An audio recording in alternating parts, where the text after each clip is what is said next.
नमस्कार दोस्तों, मैं डॉक्टर स्वप्निल सागर जैन निरामय होम्योपैथी के अपने इस यूट्यूब चैनल पर आप सभी का बहुत बहुत स्वागत करता हूं। दोस्तों, आज हम बात करने वाले हैं साइनूसाइटिस के बारे में।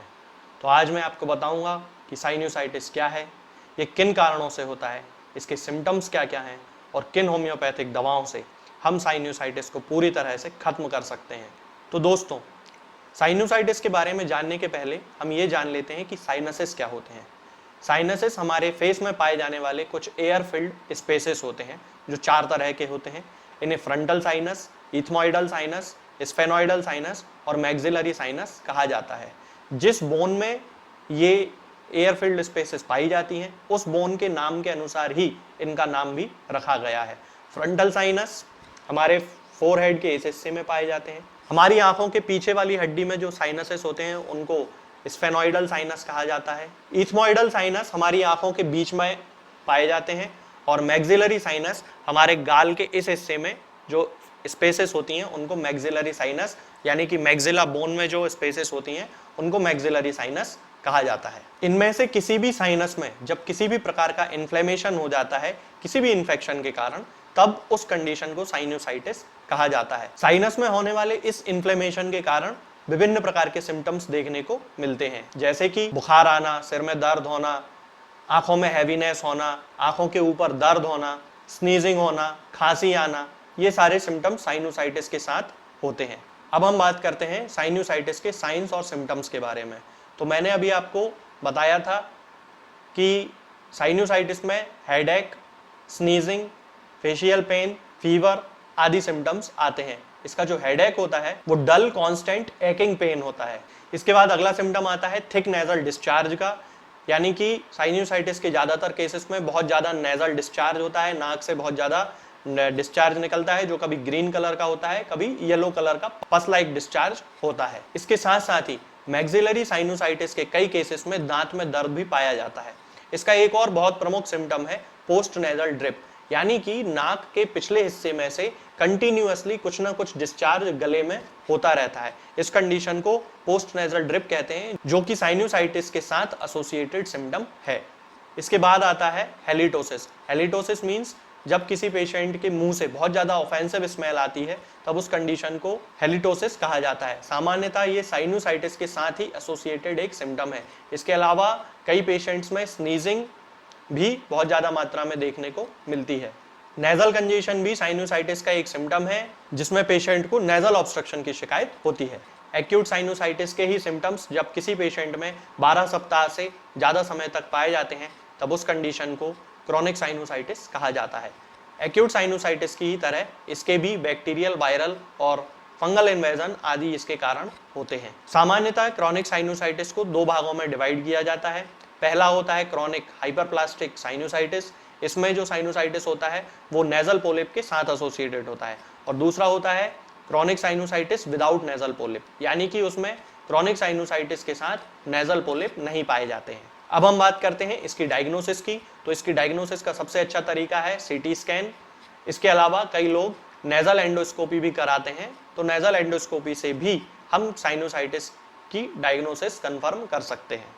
दोस्तों, अब हम बात करते हैं कि हम किन होम्योपैथिक दवाओं से साइनोसाइटिस को पूरी तरह से खत्म कर सकते हैं, चाहे वो एक्यूट हो चाहे वो क्रॉनिक हो। तो इसमें सबसे पहली जो मेडिसिन आती है वो है साइलीशिया। साइनोसाइटिस के ज़्यादातर केसेस में साइलीशिया बहुत अच्छी मेडिसिन है। इसे हमें 200 पोटेंसी में लेना है। इसकी 2 बूंद सुबह 2 बूंद शाम को 1 चम्मच पानी में मिलाकर कुछ दिनों तक लेने से एक्यूट और क्रॉनिक दोनों तरह के साइनोसाइटिस पूरी तरह से ठीक हो जाते हैं। इसमें पेशेंट को ज़्यादातर राइट साइडेड हेडेक होता है। इसका जो पेशेंट होता है वो चिली पेशेंट होता है, यानी कि बहुत ज़्यादा ठंड उसे लगती है और गर्मी में उसे बहुत ज़्यादा रिलीफ मिलता है। उसके सारे सिम्टम्स गर्मी से रिलीव्ड होते हैं, किसी भी प्रकार की ठंड को सहन नहीं कर पाता है। साइलीशिया के पेशेंट में जो नेजल डिस्चार्ज होता है वो एकदम हार्ड टाइप का होता है। उसकी क्रस्ट बन जाते हैं, नाक के अंदर हार्ड क्रस्ट बन जाते हैं, और जब भी उनको निकालने की कोशिश करते हैं तो वहां से ब्लीडिंग होने लगती है। ये साइलीशिया का प्रमुख सिम्टम है। अगली मेडिसिन आती है दोस्तों कालीबाइक्रोमिकम। इसे भी हमें 30 पोटेंसी में लेना है। इसका जो पेशेंट होता है उसमें पोस्ट नेजल ड्रिप एक बहुत इंपॉर्टेंट सिम्टम होता है। जैसा कि मैंने अभी पोस्ट नेजल ड्रिप के बारे में आपको बताया था कि इसमें जब नेजल डिस्चार्ज होता है वो नाक के पिछले हिस्से यानी कि पोस्टीरियर नेजल डिस्चार्ज होता है, जो कि पीछे नीचे अंदर गले में चला जाता है।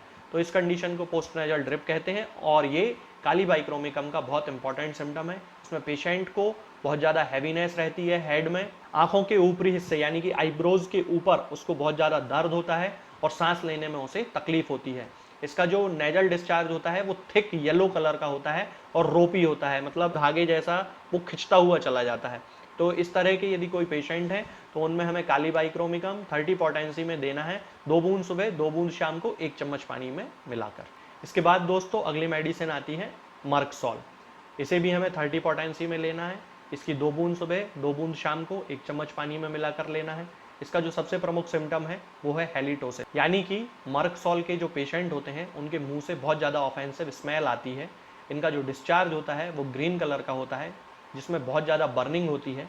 इसी बर्निंग के कारण उनकी जो नेजल मेम्ब्रेन होती है उसमें अल्सरेशंस डेवलप हो जाते हैं। इसके साथ साथ पेशेंट्स को बहुत ज़्यादा सलाइवा भी फॉर्मेशन होता है।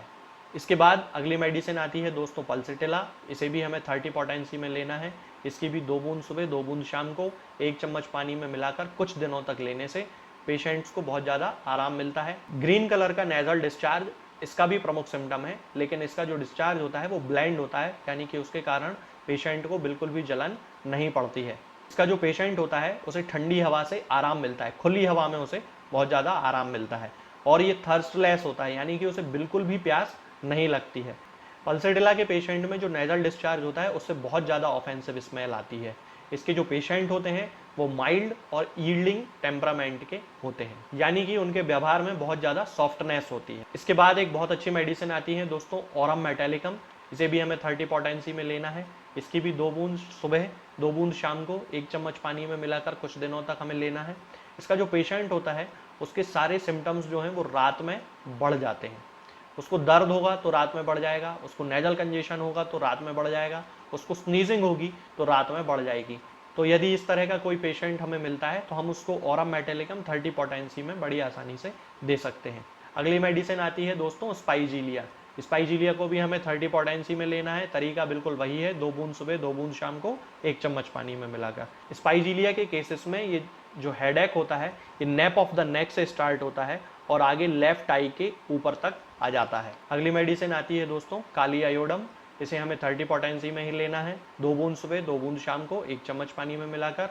इसके जो पेशेंट होते हैं उनमें साइनोसाइटिस के साथ साथ बहुत ज़्यादा वाटरी डिस्चार्ज होता है, नाक से बहुत ज़्यादा पानी बहता है और फेशियल पेन होता है। मतलब कि मैक्सिलरी साइनोसाइटिस के ज़्यादातर केसेस में सबसे अच्छी जो मेडिसिन सिलेक्ट होती है वो होती है काली आयोड। इसके बाद अगली मेडिसिन आती है दोस्तों हाइड्रेस्टिस कैनाडेंसिस। हमें सामान्यतः इसका मदर टिंचर यूज़ करना है।